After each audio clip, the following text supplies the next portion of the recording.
Inanunsyo na ng White Vote Movement ang tatlo pang senatorial candidate na susuportahan nila sa eleksyon 2013. Pinili raw nila ang tatlo dahil sa kanilang pagiging pro-family at pagkontra sa diborsyo. Ang mainit na balita atin ni Salima Refran.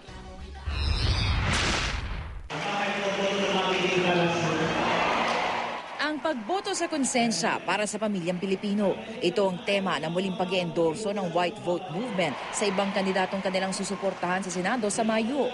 Ang White Vote Movement ay binubuo na mahigit 30 Catholic lay group, kabilang na ang El Shaddai na may mahigit 6 na milyong miyembro sa buong bansa. Napili para sa kanilang mga pananaw at paninindigang pampamilya ang mga kandidato ng una na sina Nancy Binay, Dick Gordon at Mig Zubiri.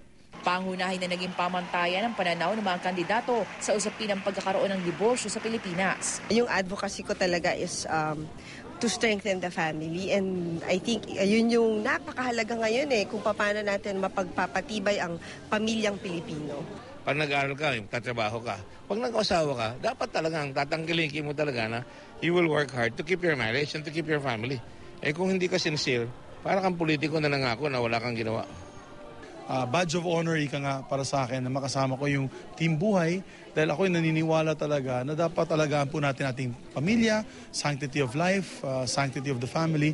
Una nang inendorso ng White Vote Movement para sa kanilang pro-life stand at pagtuto sa reproductive health law sina JV Ejercito, Gringo Honasan, Mitos Magsaysay, Coco Pimentel, Sunny Trillanes at Cynthia Villar.